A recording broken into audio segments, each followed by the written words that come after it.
की प्रॉपर्टीज भी हो गई थी, मैंने आपको बताया था कि वो reducing as well as oxidizing nature का होता है, याद आ रहा है? यस यस, द प्लस आज 4। हम लोग बात करेंगे बेटा ऑक्सी एसिड ऑफ सल्फर की।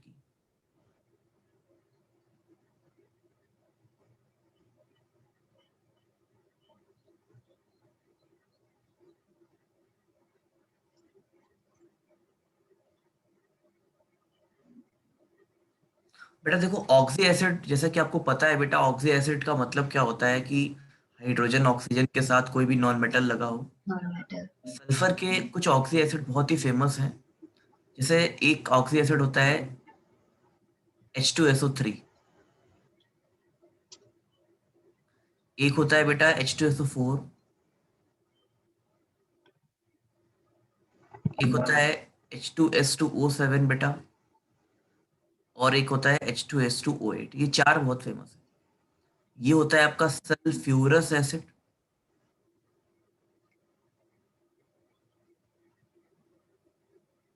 ये है बेटा आपका सल्फ्यूरिक एसिड,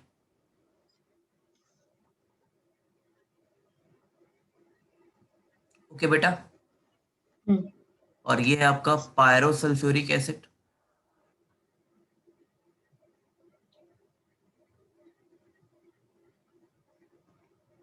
इसको बोलते हैं ओलियम, और ये बेटा होता है परऑक्सो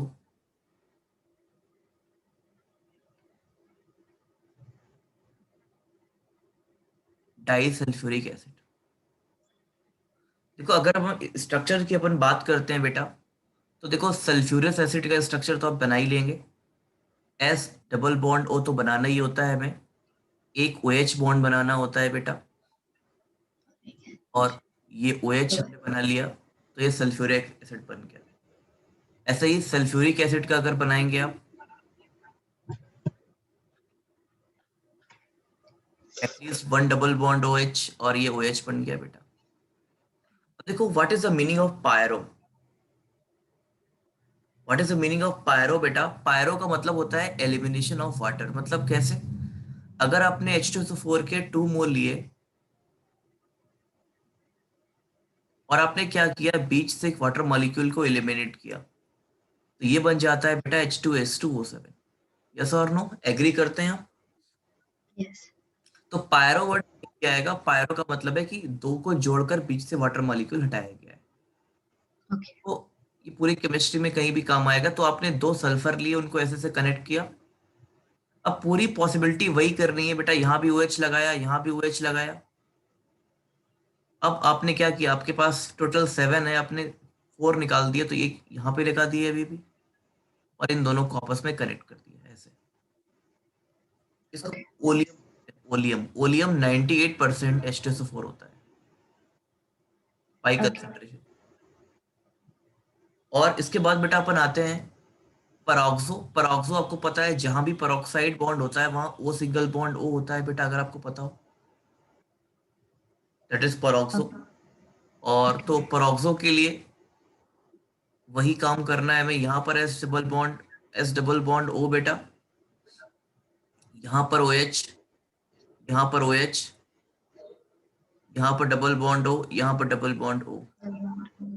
अब परऑक्सी लिंकेज बनानी, तो परऑक्सी लिंकेज आपकी ये हो जाएगी, परऑक्सी लिंकेज, और ये ओके। परऑक्सो डाइसल्फ्यूरिक एसिड बन जाएगा। कोई दिक्कत? No sir.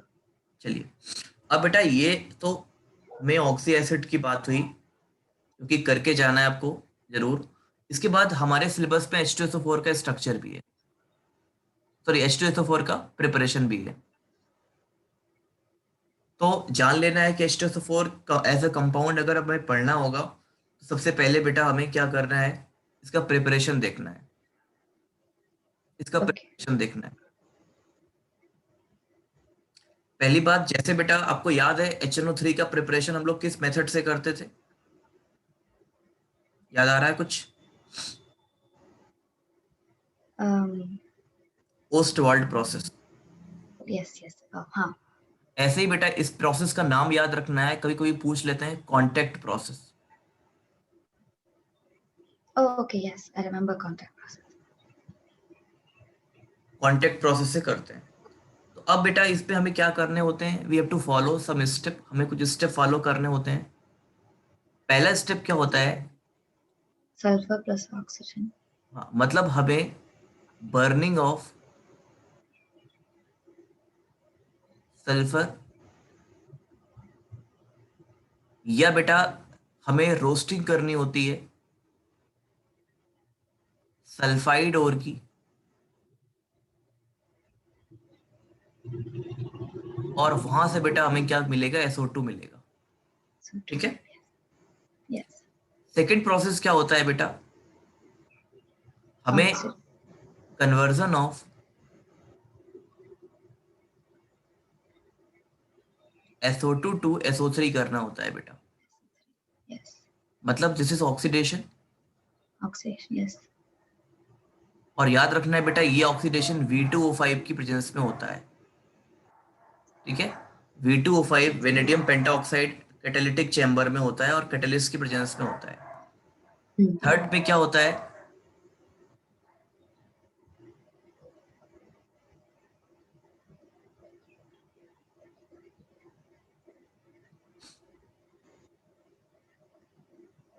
थर्ड में क्या होता है बेटा, हमने हमें एब्जॉर्प्शन ऑफ,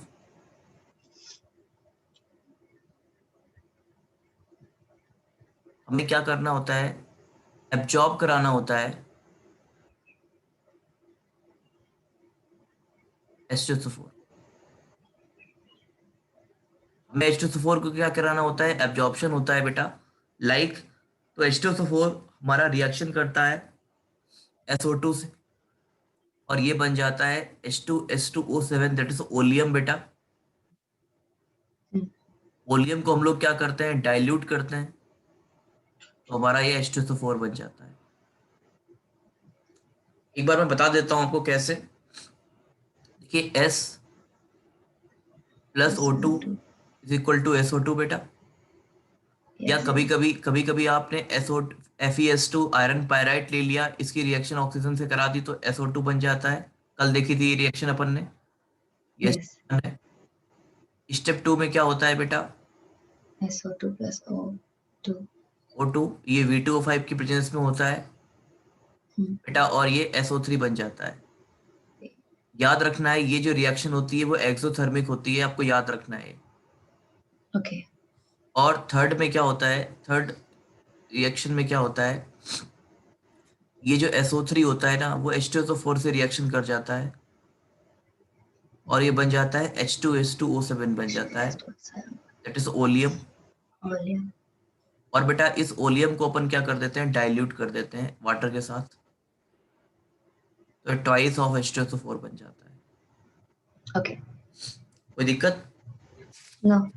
अब एक काम करना आप अनुशिका बेटा, इसका फिगर एक बार आप इसका डायग्राम देख लेना। हाँ. तो डायग्राम में एक बार आप डिफरेंट डिफरेंट वहां पर वो बनाए गए हैं, मतलब डिफरेंट डिफरेंट चैम्बर बनाए गए हैं। तो एक बार Okay. आर्सेनिक चैम्बर का वर्किंग सीख लेना आप, what is the meaning of arsenic chamber, वहां पे सब लिखा हुआ है एनसीईआरटी में। Okay. जैसे Okay. वो क्या एब्जॉर्ब करता है, वहां पर मॉइस्चर कौन ऑब्जॉर्ब करता है, CaCl2 चैम्बर है वो क्या करता है, तो एक बार उसको देख लेना आप जरा। हालांकि ठीक है. पूछा पूछा नहीं गया, बट अपनी प्रिपरेशन बेस्ट होनी चाहिए ना। Yes. ठीक है।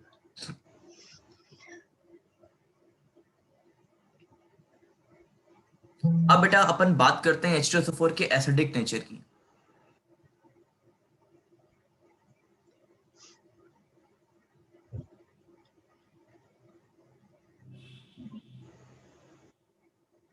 अपन अब बात करते हैं बेटा H2SO4 के एसिडिक नेचर की।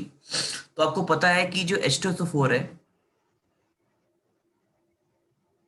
आपको पता है बेटा ये डाई बेसिक एसिड है।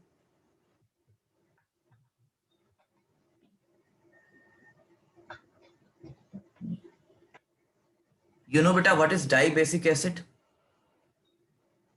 ऐसे जिसमें दो हाइड्रोजन होते हैं. Very good. तो बेटा ये आपको कभी भी याद रखना है कि ये H2SO4 अगर हम इसको डिसोसिएट करेंगे बाय द वे, तो ये फर्स्टली एक H रिलीज करेगा, तो और फिर बेटा अपन इसको अगर रिलीज करेंगे एक एक स्टेप बाय स्टेप होता है बेटा, और ये H आयन रिलीज करेगा और ये SO4 आयन रिलीज करेगा। अगर आप Okay. इन दोनों को ऐड कर देंगे, हम लोग एक साथ लिख देते हैं बट ऐसा नहीं होता है।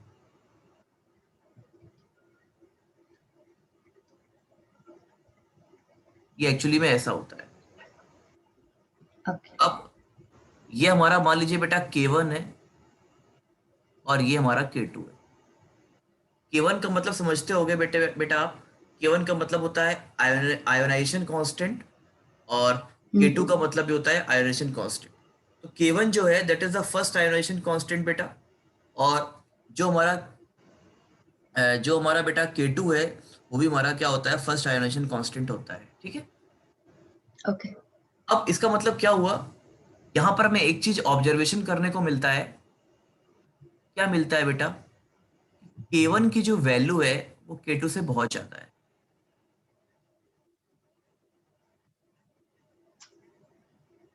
जो K1 की वैल्यू है बेटा वो K2 से बहुत ज्यादा है। इससे आप क्या क्या आप डिसीजन लेते हो, डिसीजन ले पाओगे आप इससे? Uh, H2SO4 is stronger acid than H2SO4 minus. हाँ, बिल्कुल सही है, बट एक चीज यहाँ पर आपको देखना है। आपको ये तो पता है बेटा, जहां पर K1 ज्यादा है वो स्ट्रॉन्गर एसिड है, Hmm. मतलब ये अच्छा एसिड है इससे। अब ऐसा क्यों है बेटा, इसकी हम लोग केमिस्ट्री समझ लेते हैं।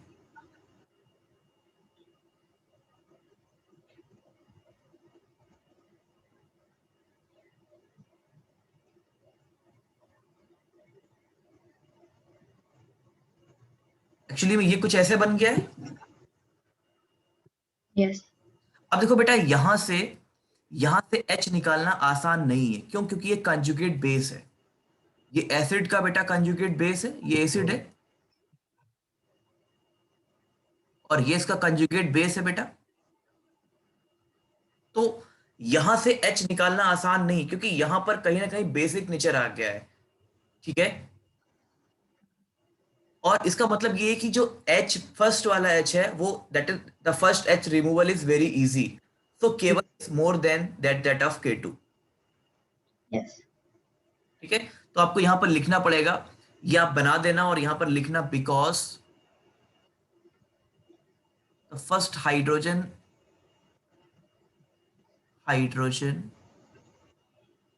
Removal is very easy as compare to second one. तो बेटा Ka1 is greater than Ka2। और यहां पर आप बना देना, क्योंकि क्यों बेटा, क्योंकि ये आपका क्या है, डायरेक्टली एसिड है, और जो सेकंड वन है वो क्या है, कंजुगेट बेस है। ये आपको Conjugate base. उसका स्ट्रक्चर बनाना होगा एक बार। Okay. कर ले जाएंगे बेटा आप। Yes, sir. अब देखो H2SO4 की प्रॉपर्टीज की अगर मैं बात करूं बेटा, ये तो जनरली एक इसका बेसिक फंडामेंटल हो गया। अगर मैं इसके प्रॉपर्टीज की बात करता हूं, तो प्रॉपर्टी में इसके दो प्रॉपर्टी बहुत फेमस है। एक तो ये डिहाइड्रेटिंग एजेंट होता है, बहुत पावरफुल डिहाइड्रेटिंग एजेंट होता है।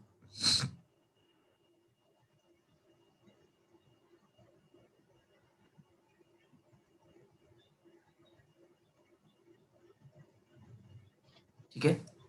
दूसरा बेटा, ये ऑक्सीडाइजिंग एजेंट होता है।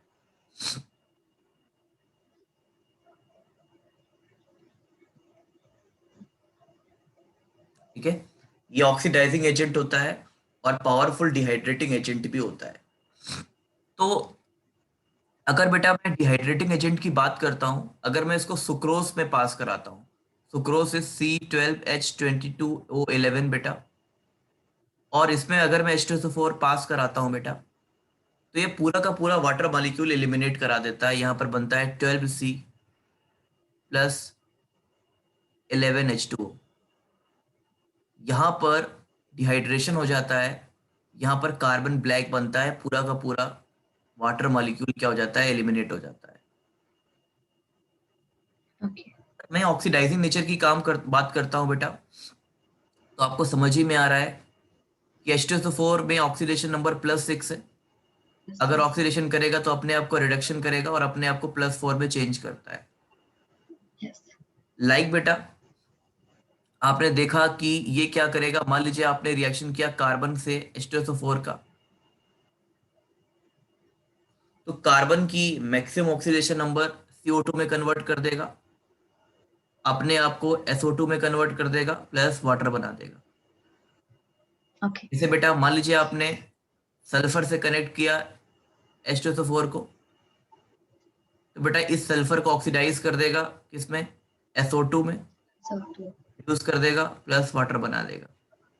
या मान लीजिए आपने कॉपर से रिएक्शन कराया H2SO4 का, ये पूछा गया रिएक्शन है बेटा, कॉपर डाइल्यूट H2SO4 से रिएक्शन नहीं करता है क्योंकि वो रिएक्टिविटी सीरीज में हाइड्रोजन से नीचे है, बट कंसंट्रेटेड से Okay. रिएक्शन कर जाता है। यहाँ पर बनता है CuSO4 प्लस बेटा H2SO4 अपने आप को रिड्यूस करेगा SO2 में, प्लस वाटर बना देगा। तो ये रिएक्शन Okay. डाइल्यूट में नहीं होती, याद रख लेना है आपको। अगर यहाँ पर Okay. हम लोग डाइल्यूट H2SO4 लेंगे तो ये रिएक्शन नहीं होती है। Okay. ऐसा ही बेटा अगर आप मान लीजिए फास्फोरस की रिएक्शन करा देते हैं H2SO4 से, तो फास्फोरस का ऑक्सी एसिड H3PO4 बन जाएगा, प्लस SO2 बन जाएगा, प्लस वाटर बन जाएगा।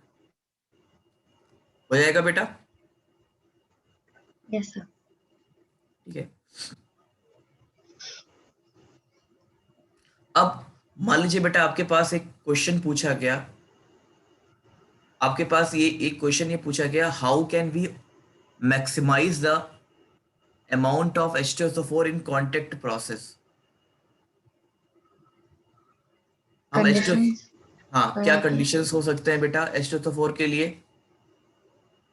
high pressure हाँ and low temperature. More no catalyst. Won't do anything. नहीं नहीं नहीं, नो कैटलिस्ट नहीं, High, कैटलिस्ट कैटलिस्ट। catalyst है. Catalyst है. हाँ, catalyst. Yes, it's हाँ there. तो I आप was सही going to बोल रहे say हो, more catalyst. हाँ but means low temperature, sorry and high pressure and presence of catalyst. Where's the catalyst? Yes. कोई दिक्कत बेटा। No, sir. चलिए, तो बेटा इस तरह से हमने 16 ग्रुप भी खत्म कर लिया आज। अब अपन बात करने जा रहे हैं 17 ग्रुप की। आपने कल क्वेश्चन किए थे बेटा जो मैंने चैप्टर एंड दिए थे।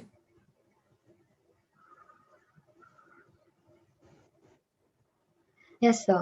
मेरे पास दो doubts थे questions में. हाँ पूछ लो डाउट भाई, फिर स्टार्ट करते हैं। Okay. So question number 7.7. एक सेकेंड, मैं आपको मेरे पास बुक है chapter number 7.7। Okay, illustrate how copper metal can give different products on reaction with HNO3, that one। yes. Okay देखो, मैंने आपको बताया था बेटा, अगर कॉपर मेटल डाइल्यूट HNO3 से रिएक्शन करेगा, और एक बार बेटा copper metal dilute, sorry concentrated HNO3 से Concentrated. Reaction Okay. करेगा, Okay. हाँ. Okay. Yes. तो बेटा यहाँ पर आपका NO या N2O बनेगा, Yes. यहाँ पे NO2. और यहाँ पर NO2 बनेगा, और सॉल्ट तो Okay. बनेगा ही, प्लस वाटर बनेगा। Yes. और बताइए। And 7.9. 7.9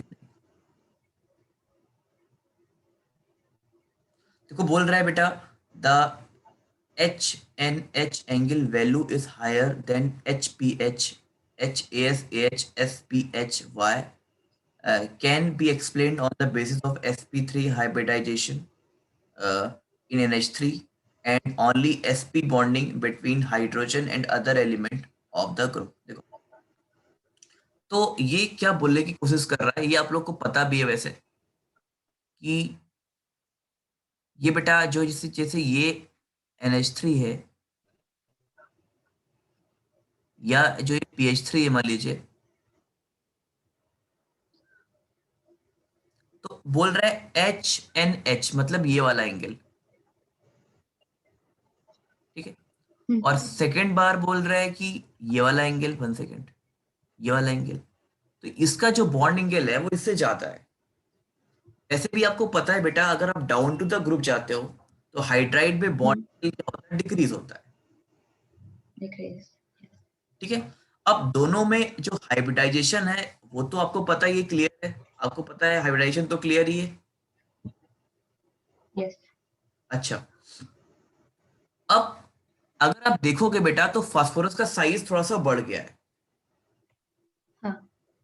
फास्फोरस का साइज बढ़ गया है बेटा, और फास्फोरस में भी sp3 हाइब्रिडाइजेशन है। Yes. यहां पर भी बेटा sp3 हाइब्रिडाइजेशन है। ठीक है। Yes. तो फास्फोरस का साइज क्या हो गया, बढ़ गया है बेटा। But तो साइज बढ़ने से इफेक्टिव बॉन्डिंग नहीं हो पा रही है, okay. तो बॉन्ड लूज हो रहा है, और बॉन्ड लूज हो रहा है तो वहां पर बॉन्डिंग एंगल कम हो रहा है। Okay. मतलब यहाँ पे स्ट्रिक्ट बॉन्डिंग है, यहाँ पर स्ट्रेट बॉन्डिंग है, क्योंकि दोनों के साइज काफी कम है बेटा, तो बॉन्ड एंगल है। यहाँ पर मतलब बॉन्ड, यहाँ पर साइज बहुत बढ़ गया है, साइज बढ़ने से क्या हो गया, बॉन्ड एंगल कम हो गया है। Come. ऐसे Okay. भी आपको याद रखना है बेटा कि अगर साइज बढ़ता है, टर्मिनल एटम सेम होते हैं, तो बॉन्ड एंगल कम होता है। देखो, Okay. यहाँ पर सेंट्रल एटम सेम है, सॉरी सेंट्रल एटम डिफरेंट है, टर्मिनल Different. एटम सेम है, तो बॉन्ड एंगल डिक्रीज हाँ. होता है। इसका उल्टा, अगर टर्मिनल एटम चेंज होते हैं, सेंट्रल एटम सेम होता है, तो बॉन्ड एंगल बढ़ता है। हाँ. इसका उल्टा भी Okay. सही है। Okay. Okay. ठीक है, और बताइए बेटा। सर बस क्वेश्चन 10 के लिए मुझे लिखना है बिकॉज n की कोवेलेंसी मैक्सिमम 4 होती है, राइट? हाँ हाँ हाँ, बस वही लिख तो ये हो जाएगा कि कोवेलेंसी यहाँ 5 नहीं हो सकती है। Okay sir. हाँ बस ओके, बाकी सब मुझे आ गए थे। ठीक है, वेरी गुड। अब अपन बात करते हैं बेटा ग्रुप 17 की। तो ग्रुप 17 में मैं बहुत डिटेल में आपको नहीं बताऊंगा, कुछ चीजें आपको पहले से पता है, मैं बार बार उसकी चर्चा नहीं करूंगा बेटा। जैसे क्या क्या एलिमेंट है ये आपको पता है। यस। ग्रुप 17 में fluorine, chlorine, bromine, iodine and अब बेटा सबसे पहली बात होती है इलेक्ट्रॉनिक कॉन्फ़िगरेशन। पता है ना आपको। NH2 NP5। हाँ, very good.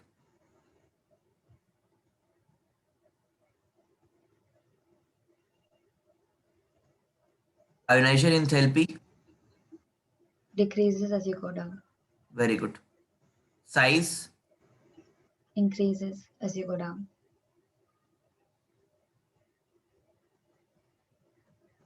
Electron gain enthalpy, decreases। But where is the exception here. बेटा देखो, फ्लोरीन, फ्लोरीन में in whole periodic, high electronegativity। हाँ, नहीं नहीं, in whole periodic table, as you know, Hmm. what is electron gain enthalpy? The amount of energy which is released when an isolated atom accept an electron, isn't it? But Yes, yes, the size of fluorine is very less. Size of fluorine is very less, beta. So whenever it okay, accept the electron, there is an interelectronic repulsion. So being an electronegative atom itself, okay, beta, fluorine is not have higher electron gain enthalpy due to interelectronic repulsion. Chlorine has the most value, or we can say the maximum value.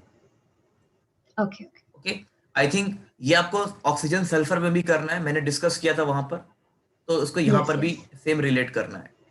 Then electronegativity, decreases as you go down। हाँ बेटा, और तो कुछ ऐसा खास होता नहीं है। Hmm. चलो, अच्छा क्या आप बता सकते हो बेटा, जो इलेक्ट्रॉन गेन एंथैल्पी है, इसकी वैल्यू Hmm. निगेटिव होती है या पॉजिटिव होती है, क्या आप बता सकते हो। Negative। पक्का, पक्का निगेटिव होती है। Yes, yes। Okay, okay. अब बेटा अगर मैं इनके ऑक्सीडेशन नंबर की बात करूंगा,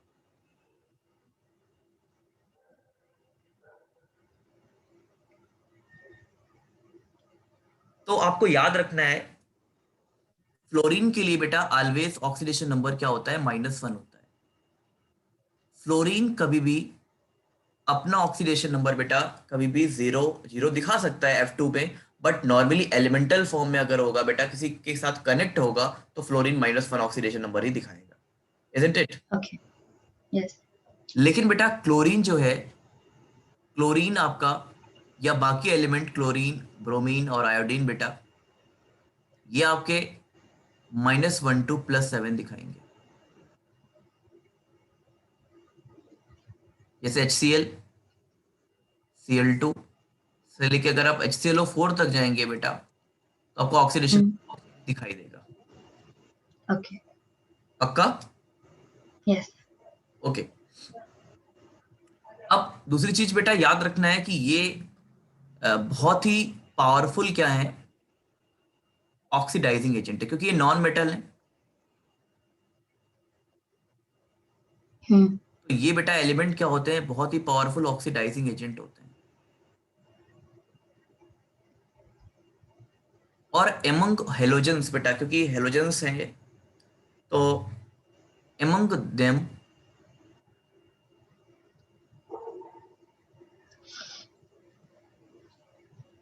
fluorine has maximum oxidizing power. Okay. ठीक है, इन सारे एलिमेंट्स में बेटा फ्लोरीन का जो ऑक्सीडाइजिंग पावर है वो सबसे ज्यादा होता है, ये भी आपको याद रखना है। Okay. ठीक है, चलिए अब थोड़ा सा हमें चर्चा कर लेना है यहाँ पर anomalous nature of fluorine. Fluorine का नेचर डिफरेंट क्यों होता है, बाकी सारे सारे मेंबर से डिफरेंट क्यों होता है बेटा, और क्या रीजन है कि फ्लोरीन मतलब थोड़ा सा डिफरेंट मतलब बिहेवियर देता है। ठीक है, Because of small size and high electronegativity. हाँ, याद रखना है बेटा, आपको दो फैक्ट याद रख लेने हैं कि फ्लोरीन के पास डी ऑर्बिटल नहीं होता है, स्मॉल साइज Yes. होता है बेटा, हायर इलेक्ट्रोनेगेटिविटी होती है इसलिए। और एक बात और भी याद रख लेना है आपको, ये फैक्ट चाहे तो आप नोट कर लो, F बॉन्ड इंथैल्पी थोड़ा सा कम होती है, क्योंकि बहुत ही रिएक्टिव होता है बेटा। F बॉन्ड इंथैल्पी थोड़ी सी लेस होती है।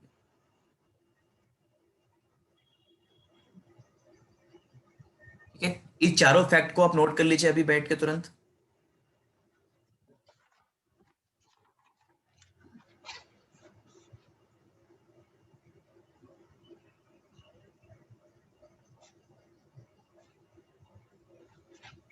Yeah. चलिए अब बेटा अपन बात करते हैं इनके हाइलाइट्स की।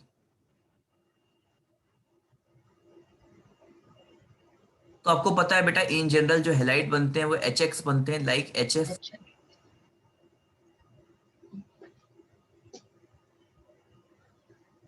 और ऐसे बनते हैं बेटा। आपको पता Yes. है अगर आप डाउन टू द ग्रुप जाते हैं, अगर आप डाउन टू द ग्रुप जाते हैं बेटा, तो एसिडिक नेचर इंक्रीज होता है, Increase. Yes. रिड्यूसिंग नेचर भी इंक्रीज होता है। Increase. ठीक है बेटा, Hmm. एसिडिक नेचर भी इंक्रीज होता है और रिड्यूसिंग नेचर भी इंक्रीज होता है। आई थिंक आपको अब समझ में आ गया होगा। Yes. ठीक है, पक्का? Yes. Yes. तो अब इसका रीजन आप लिख पाओगे ना? Yes. क्या रीजन है बेटा? So bond dissociation energy increase होती है इसलिए. हाँ, बॉन्ड डिसोसिएशन एंथैल्पी इंक्रीज होती है इसलिए ऐसा होता है। ठीक है, वो तो आपको पहले से ही Yes. पता है बेटा। Yes. ठीक है, अब अपन बात करते हैं इनके ऑक्साइड्स की।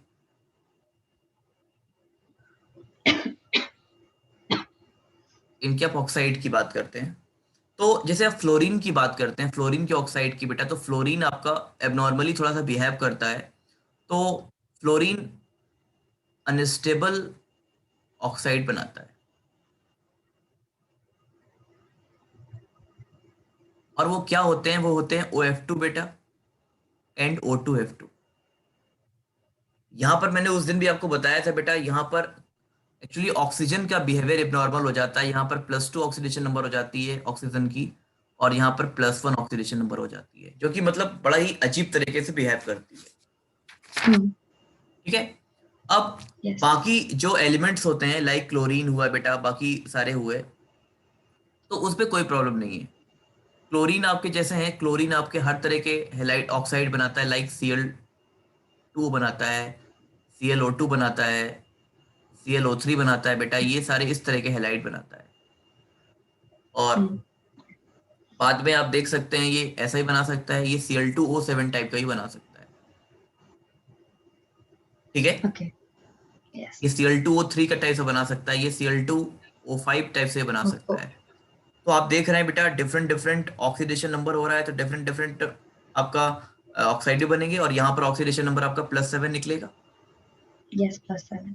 और मैंने आपको बताया भी था कि एक चीज याद रखनी है, as the oxidation number increases,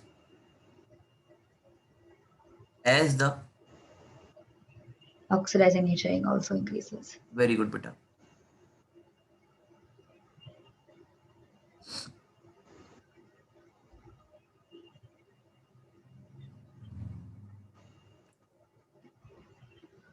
oxidising nature भी आपका क्या हो जाएगा, इंक्रीज हो जाएगा। ठीक बात है। Yes. अब अपन बात करते हैं बेटा कि ये एक और बात यहां पर करते हैं कि रिएक्शन विथ हेलोजेंस।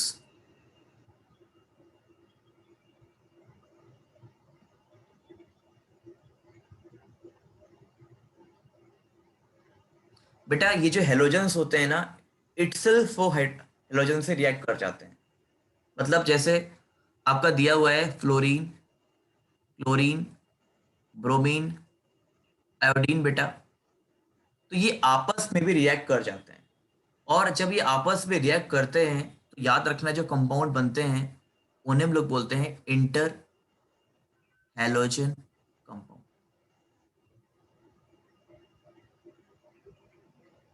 और एक चीज याद रखनी है बेटा, नीचे वाला जो मतलब बिलो वाला हेलोजन है वो ऊपर वाले से ऐसे रिएक्ट करता है, लाइक ClF,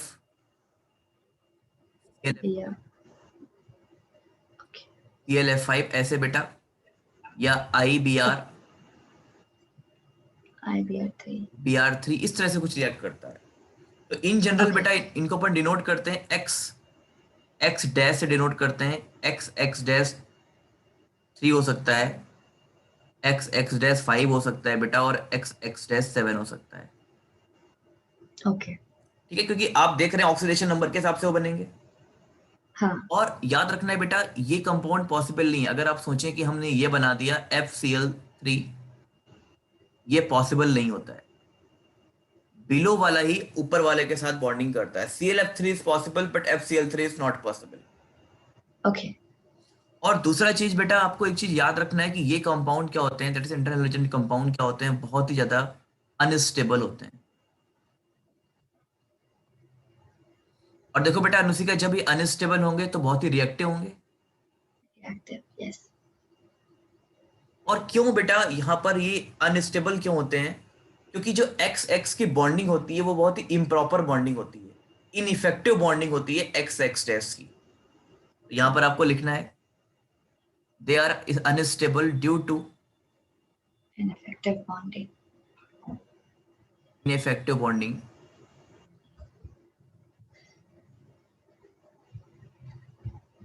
बिटवीन हेलोजेंस। आ रही बात समझ में बेटा ये? Yes, sir. पक्का? Yes. अब हमारे सिलेबस में बेटा क्या है, हमारे सिलेबस में क्लोरीन का प्रिपरेशन दिया गया है। तो एक बार मैं आपको जरा कुछ क्वेश्चन बता देता हूँ, वो काफी पूछे जाते हैं। जैसे यहाँ पर दिया गया है कि fluorine exhibits only -1 oxidation state, whereas halogens exhibits +1, +3, +5 oxidation state बेटा, तो can you define it? Because of absence of d orbital. हाँ, फ्लोरीन का जो मतलब उसकी कैपेबिलिटी खत्म हो जाती है बेटा डी ऑर्बिटल के ना होने से। चलिए, तो ऐसे छोटे छोटे क्वेश्चन हैं, आप आराम से कर लेंगे मुझे लगता है, कोई Yes. दिक्कत नहीं है। Mm. अभी बात करते हैं अपन क्लोरीन के प्रिपरेशन की।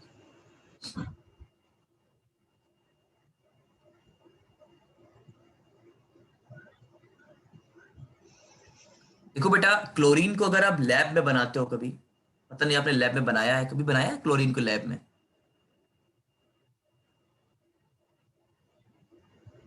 याद है बेटा क्लोरीन कैसे टेस्ट की जाती थी लैब में? याद करो, क्लोराइड का टेस्ट कैसे करते थे? Plus dilute HNO3 and AgNO3. किस, नहीं नहीं नहीं नहीं, नहीं। आप अभी देखो, क्लोरीन के लिए तो डाइल्यूट नहीं लगेगा ना, कॉन्सेंट्रेटेड लगेगा बेटा, क्योंकि क्लोरीन तो Okay. रेडिकल, अच्छा रेडिकल है ना, पावरफुल रेडिकल है। Right. तो Also, हम लोग क्या वो करते हैं, ammonium मैग्नीज, hydroxide. हाँ मैग्नीज डाइऑक्साइड लेते हैं। Okay. हाँ अमोनियम हाइड्रोक्साइड से भी कर सकते हैं, बट वो कंफर्मेटरी टेस्ट नहीं होता है। मैग्नीज डाइऑक्साइड देखा है आपने लैब में कभी? Nice. याद नहीं आ रहा. ये ब्लैक कलर का होता है। Okay. You know black salt जानते हैं आप, जो हम लोग घर में यूज करते हैं? हाँ. वो ऐसा ही होता है, सेम वैसा ही होता है। इसमें हम लोग क्या करते Okay. हैं, HCl ऐड करते हैं, कंसंट्रेटेड, हीट करते हैं, बहुत देर तक हीट करते हैं। कई बार ये रिएक्शन नहीं करवानी चाहिए लैब में, क्योंकि कई बार बच्चे इससे बेहोश भी हो जाते हैं, क्योंकि बहुत ही Okay. चोकिंग स्मेल की गैस होती है। तो MnCl2, और यहाँ से बेटा क्लोरीन गैस बनती है। Okay. ठीक है, तो समटाइम्स बेटा हम लोग कंसंट्रेटेड H2SO4 भी यूज कर सकते हैं। ठीक है, बट ये बहुत ही मतलब डेंजरस एक्सपेरिमेंट टाइप का होता है, क्योंकि बहुत ही भयानक स्मेल आती है Cl2 की, बैड स्मेल। Okay. अब अपन बात करते हैं बेटा, एक और प्रोसेस है जो काफी फेमस है, डेकेन प्रोसेस। डेकेन्स प्रोसेस है जो काफी फेमस है बेटा। तो इस डेकेन्स प्रोसेस में क्या करते हैं, हम लोग HCl की रिएक्शन कराते हैं ऑक्सीजन से, साथ में कैटलिस्ट यूज होता है CuCl2 बेटा। तो यहाँ पर आपका क्लोरीन बन जाता है और वाटर निकल जाता है। तो अगर आप बैलेंसिंग की बात करेंगे तो ये यहाँ पर देखिए 4 कर लीजिए डायरेक्टली, यहाँ 2 कर लीजिए, और यहाँ पर Okay. ऐसे। 2. Yes. तो खैर इतना पर्याप्त है, इससे ज्यादा पर्याप्त, इससे ज्यादा नहीं पूछा जाएगा बेटा। अब हम लोग बात करते हैं क्लोरीन के कुछ नेचर की। तो क्लोरीन का नेचर मतलब बहुत इंपॉर्टेंट तो नहीं है, जैसे मतलब इतना तो आपको पता ही होगा नॉर्मली, क्लोरीन मेटल के साथ और नॉन मेटल के साथ बेटा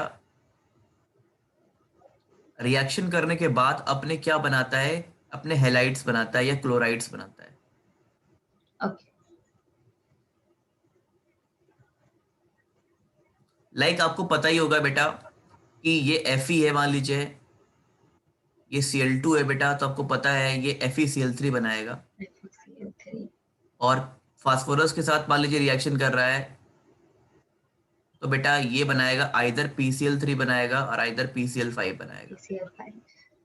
एक चीज आपको याद रखनी है ऋषिका बेटा, अगर ये डायरेक्ट कॉम्बिनेशन हो रहा है तो FeCl3 बनेगा, क्योंकि आप क्वेश्चन कर सकते थे कि सर Fe की वैलेंसी तो 2 भी होती है, तो आपने 2 वाला क्यों नहीं बनाया, ये FeCl2 बनेगा अगर बेटा ये रिएक्शन होगी HCl के साथ।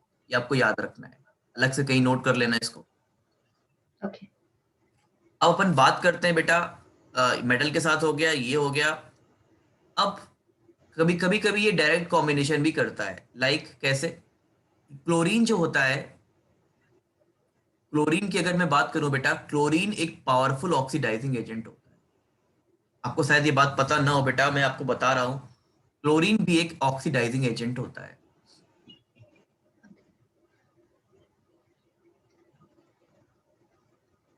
क्यों होता है बेटा, क्योंकि ये हेलोजन फैमिली का है। और अगर आप इसका ये चेक करोगे, दैट इज आपको पता है रिडक्शन नेचर, ऑक्सीडाइजिंग नेचर हम लोग चेक करते हैं इससे बेटा, ये पॉजिटिव है, दैट इज इलेक्ट्रोड पोटेंशियल। याद आ रहा है आपको? सुना है? Yeah. मान लीजिए बेटा मैं रिएक्शन कराता हूँ इसकी, मान लीजिए मैं रिएक्शन करा देता हूँ H2S की Cl2 से। तो बेटा H2S क्या है, एक कोई भी जो है कंपाउंड, उससे हमें मतलब नहीं है, Cl2 ऑक्सीडाइजिंग नेचर का है बेटा। तो यहाँ पे जो सल्फर है ना, वो ऑक्सीडाइज हो जाती है और ये अपने आप को रिड्यूस कर लेता है ऐसे। ओके अपने आप को रिड्यूस कर लेता है, ठीक है। ओके और भी बहुत सारे रिएक्शन होते हैं, वो भी आपको याद कर लेने हैं अगर आप चाहें तो, लेकिन बट इतना ही इंपॉर्टेंट है कि ये ऑक्सीडाइजिंग नेचर का होता है। अभी अब बाद में और देखेंगे। अब जो मैं रिएक्शन पढ़ाने जा रहा हूँ बेटा, वो काफी इंपॉर्टेंट है। वो काफी इंपॉर्टेंट इसलिए क्योंकि क्लोरीन की दो रिएक्शन काफी इंपॉर्टेंट होती हैं बेटा। एक रिएक्शन होती है अमोनिया के साथ, और बेटा एक रिएक्शन होती है एल्कली मतलब NaOH के साथ। एक रिएक्शन होती है बेटा अमोनिया के साथ, और एक होती है बेटा एल्कली के साथ। तो ये जो अमोनिया के साथ रिएक्शन होने वाली है, ये दो तरह से होती है। एक बार हम लोग क्या करते हैं, एक्सेस में अमोनिया लेते हैं। एक बार हम लोग क्या लेते हैं बेटा, एक्सेस में क्लोरीन लेते हैं। उल्टा लिख दिया मैंने, एक्सेस में क्लोरीन लेते हैं। अब अगर बेटा आप एक्सेस में अमोनिया लेते हो तो थोड़ा सा ट्रिक याद करने की समझना है। यहां पर क्या बनता है, अगर आप एक्सेस में अमोनिया लेते हो बेटा तो यहां पर NH4Cl बनता है, याद रखना है। NH4Cl और बेटा अगर यहाँ एक्सेस में क्लोरीन लेते हो तो NCl3 बनता है। ओके याद करने का तरीका ये है, जहां तक मेरा याद करने का तरीका ये है कि यहाँ पर क्लोरीन बन रहा है बेटा, तो क्लोरीन के नंबर ज्यादा है। क्लोरीन ओके 3 है, यस नाइट्रोजन 1 है। और यहाँ फिर उसका उल्टा हो जाएगा, एक को याद कर लेना, दूसरा याद रहेगा आपको। तो बेटा देखो ओके यस कैसे है, NH3 प्लस Cl2 बेटा। तो यहाँ पर आपका बनता है NH4Cl प्लस N2। यहाँ पर ये एक्सेस में होता है। और ऐसे ही बेटा अगर आप ये रिएक्शन कराते हो, NH3 प्लस Cl2, ये एक्सेस में होता है।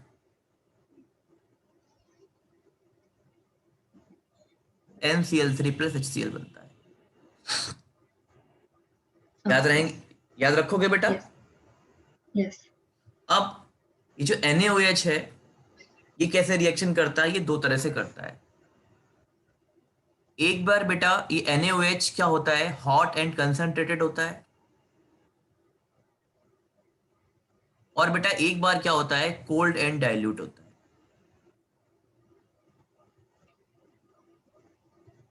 एक बार क्या होता है, हॉट एंड कंसंट्रेटेड होता है बेटा, और एक बार कोल्ड एंड डाइल्यूट होता है। अब देखो हॉट एंड कंसंट्रेटेड जब होगा तो पावरफुल होगा। यस पावरफुल होने पर क्या होता है, ये क्लोरीन के एक भारी भरकम कंपाउंड को बना देता है। और जब कोल्ड होगा तो ये NaClO पे ही फेंक देता है। याद करने का तरीका ये है, ऐसा याद करो इसको, कि हॉट एंड कंसंट्रेटेड जब होता है कोई कंपाउंड तो वो ज्यादा ऑक्सीडेशन नंबर का देता है। ओके तो याद कैसे करेंगे इसको, बैलेंस आप कर लीजिएगा, मैं लिख देता हूँ रिएक्शन। आप लिख लीजिएगा NaOH प्लस Cl2। यहाँ पर हॉट एंड कंसंट्रेटेड है, ये रिएक्शन काफी इंपॉर्टेंट है बेटा, इसको छोड़ के नहीं जाना एग्जाम में प्लीज। ओके यहाँ पर बनता है NaCl बनता है, प्लस NaClO3 बनता है बेटा, प्लस वाटर बनता है। ऐसे ही अगर आप NaOH की रिएक्शन कराएंगे Cl2 से बेटा, और यहाँ पर ये कोल्ड एंड डाइल्यूट है, तो बनता है NaCl बनता है बेटा, प्लस NaClO बनता है, प्लस वाटर बनता है। ओके ठीक है, याद रखेंगे। यस तो रिएक्शन को प्लीज आज जाके बैलेंस कर लेना इसको। ओके यस और देखोगे आप इस रिएक्शन की एक बहुत खास बात है, इन दोनों रिएक्शन में एक बहुत खास बात है बेटा। यहाँ पर क्लोरीन का ऑक्सीडेशन नंबर 0 है, यहाँ पर क्लोरीन का ऑक्सीडेशन नंबर -1 है, यहाँ पर क्लोरीन का ऑक्सीडेशन नंबर +5 है। यहाँ पर क्लोरीन का ऑक्सीडेशन नंबर 0 है, यहाँ पर -1 है बेटा, और यहाँ पर कितना है, +1 है। क्या खास बात है, बता पाओगे आप इस रिएक्शन की, बताओ। disproportionation reaction very good. ये रिएक्शन किसका एग्जाम्पल है, डिसप्रपोर्शनेशन रिएक्शन का एग्जाम्पल है। yes very good. अब बेटा अपन बात करते हैं क्लोरीन को, मैं एक कंपाउंड को बनाने में यूज करते हैं, और वो कंपाउंड है हमारा ब्लीचिंग पाउडर। क्या फार्मूला होता है बेटा ब्लीचिंग पाउडर का, बताओ जरा मुझे आप। So I'm not aware of it. आपने 10th क्लास में पढ़ा होगा CaOCl2, Okay. Calcium oxychloride. ठीक है। Yes. तो ये बेटा क्या है, ये स्लेट लाइम में जब क्लोरीन पास की जाती है तो बना देता है बेटा CaOCl2, प्लस साथ में वाटर भी बना देता है। Okay. ठीक है, तो याद रखना है आपको, स्लेट लाइम में जब क्लोरीन अपन पास करते हैं तो ब्लीचिंग पाउडर बनता है, साथ में वाटर भी रिलीज होता है। Okay. ठीक है, चलिए अब अपन बात करते हैं बेटा कि थोड़ी सी और ऑक्सीडाइजिंग प्रॉपर्टी की इसकी बात कर लेते हैं। Like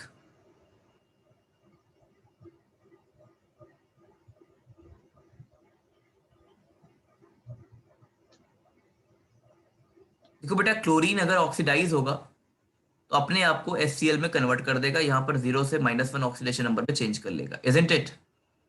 Yes. मतलब अगर बेटा आपने क्या किया, FeSO4 लिया, एक सेकेंड, आपने बेटा यहाँ पर FeSO4 लिया, यहाँ पर आपने एसिडिक मीडियम लिया और क्लोरीन की रिएक्शन की, या FeSO4 लिया, यहाँ पर एसिड की जगह आपने H2SO4 लिया बेटा और क्लोरीन की रिएक्शन की, तो बेटा FeSO4 ऑक्सीडाइज हो जाता है अपने Fe3+ वाले कंपाउंड में, that is Fe3SO4 whole twice, plus ये कन्वर्ट हो जाता है अपने आप को किस में कन्वर्ट कर लेता है, HCl में कन्वर्ट कर लेता है, साथ में वाटर बन जाता है बेटा। ठीक है, अगर जरूरत पड़े तो वाटर बनाना, अदरवाइज जरूरत नहीं है, बैलेंस करना पड़ेगा आपको। करोगे बैलेंस आप? Yes. ऐसे ही बेटा अगर आप मान लीजिए आपके पास दिया गया है सल्फाइड, आपके पास सल्फाइड दिया गया है और वहां पर आपने क्लोरीन की रिएक्शन करा दी तो सल्फेट में कन्वर्ट हो जाता है, ये सल्फेट पे कन्वर्ट हो जाता है और अपने आप को ये HCl में कन्वर्ट कर देता है। लाइक आपने ले लिया SO3 प्लस Cl2, और वाटर के लिए H तो चाहिए होगा बेटा, तो यहाँ Yeah. पर ये Na2SO4 प्लस HCl में कन्वर्ट हो जाता है। Okay. ऐसे ही बेटा अगर आपने SO4 ले लिया, SO2 ले लिया सॉरी, तो ये H2SO4 में कन्वर्ट हो जाता है अगर आप Cl2 से रिएक्शन कराते हो, यहाँ पर क्योंकि ऑक्सीडेशन नंबर +4 है और यहाँ पर ऑक्सीडेशन नंबर आपको दिखाई दे रहा है +6 है। ठीक है। Yes. और अगर बेटा ऐसे ही आपका I2 है, I2 से क्लोरीन रिएक्शन करेगा तो I2 का ऑक्सीडेशन नंबर 0 है और यहाँ पर ऑक्सीडेशन नंबर आपकी HiO3 हो जाएगी, जो कि ऑक्सीडेशन नंबर +5 हो जाएगी। 5. ठीक है, और Yes. अपने आप को किस में कन्वर्ट करेगा, HCl में कन्वर्ट करेगा। ये सारी Okay. चीजें आपको समझ में आ रही हैं बेटा? Yes.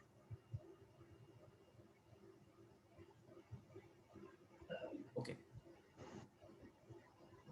तो ये बेटा बात हुई आपकी क्लोरीन गैस की बात हुई।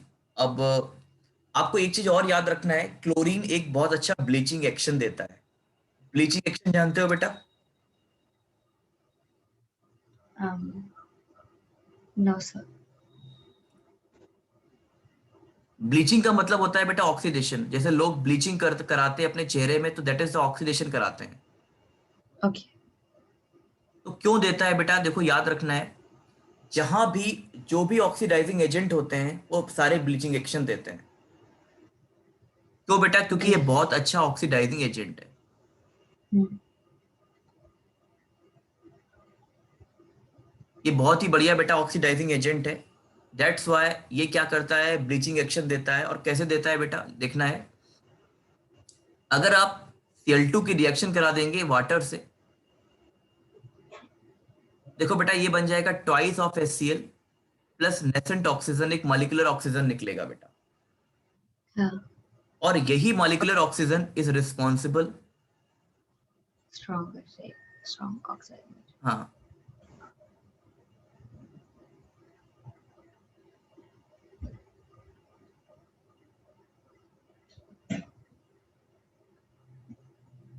ओके,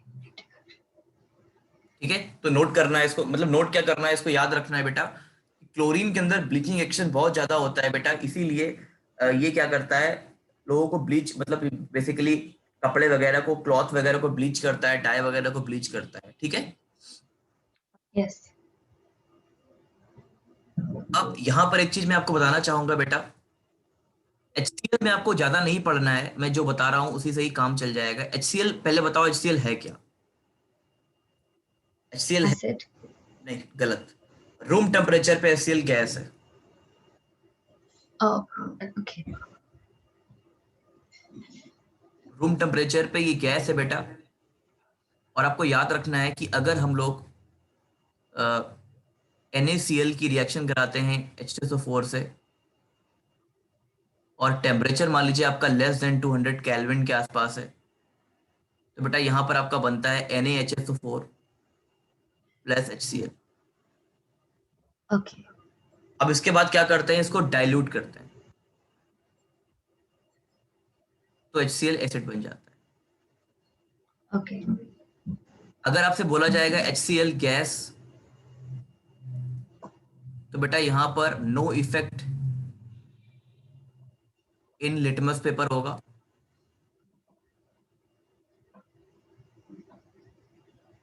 बट बेटा अगर आपसे बोल दिया जाएगा HCl लिक्विड। मॉइस्ट,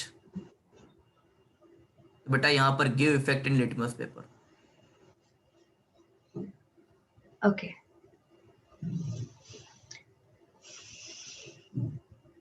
ठीक है, ये लिटमस पेपर पर इफेक्ट देने लगेगा, ठीक है ना। यस। ओके।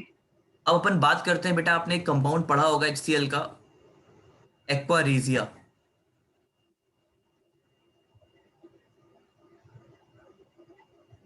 पढ़ा है बेटा एक्वारीजिया को? Nice sir. एक्वारीजिया नहीं पढ़ा? 10th में बहुत फेमस कंपाउंड था एक्वारीजिया। मतलब ऐसा कंपाउंड होता है, जनरली आपको पता होगा बेटा, गोल्ड और प्लेटिनम से कोई भी रिएक्शन नहीं करता है, ओके। यस। लेकिन एक्वारीजिया एक बहुत स्ट्रॉन्ग क्वालिटी का एसिड होता है बेटा, जिसपे हम 3 रेशियो में HCl और 1 रेशियो में HNO3 मिलाते हैं। ओके।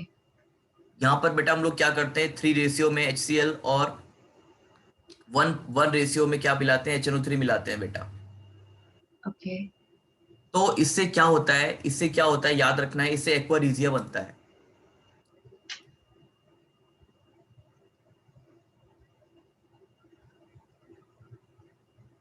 इससे एक्वारीजिया आपका बन जाता है।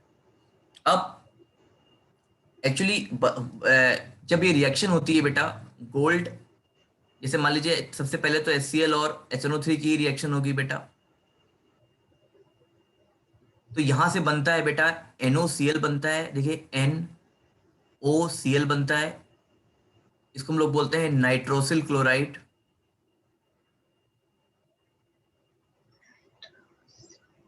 प्लस वाटर बनता है, देखिए वाटर बन जाएगा, यहां से ट्वाइस ऑफ H2O निकल जाता है, प्लस बेटा आपके पास नेसेंट क्लोरीन निकलता है। तो ओके। आपसे कई बार पूछा गया है ये क्वेश्चन कि गोल्ड और प्लैटिनम जब इनसे रिएक्शन करते हैं, मतलब एक्वारीजिया से रिएक्शन करते हैं, तो अपने किस फॉर्म में कन्वर्ट होते हैं, तो याद रखना है अपने क्लोराइड्स बनाते हैं। ओके। मतलब ये AuCl3 बनाएगा बेटा, और ये PtCl4 बनाएगा। ओके। आपको याद रखना है, कई बार क्वेश्चन पूछा जाता है कि गोल्ड और प्लेटिनम बेटा जब रिएक्शन करते हैं तो अपने किस फॉर्म में वो रिजल्ट देते हैं, तो आपका आंसर होता है अपने ऑक्साइड के फॉर्म में रिएक्शन देते हैं। Okay sir. ठीक है, याद रखेंगे आप। यस।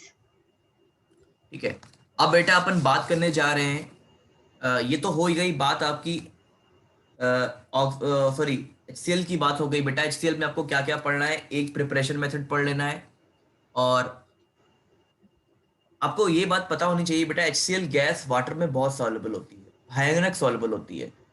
दो गैसेस वाटर में बहुत सॉल्युबल है, आपको पता है दूसरी गैस कौन सी है?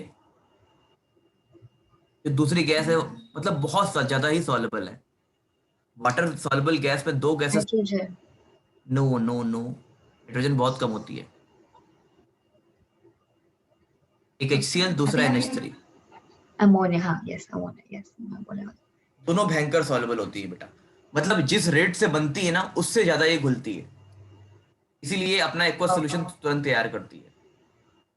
ओके ठीक है, तो बेटा आज फिर अपन इतना ही रखते हैं।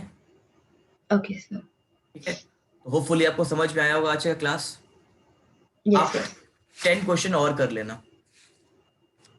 7.10 to 7.20। हाँ, 7.11 से 7.20 तक। Okay sir. और होपफुली बेटा कल कल मोस्ट प्रोबेबली आपका चैप्टर खत्म हो जाएगा, फिर ओके अपन सर। डी ब्लॉक करेंगे। ठीक है, okay sir, thank you. Thank you बेटा।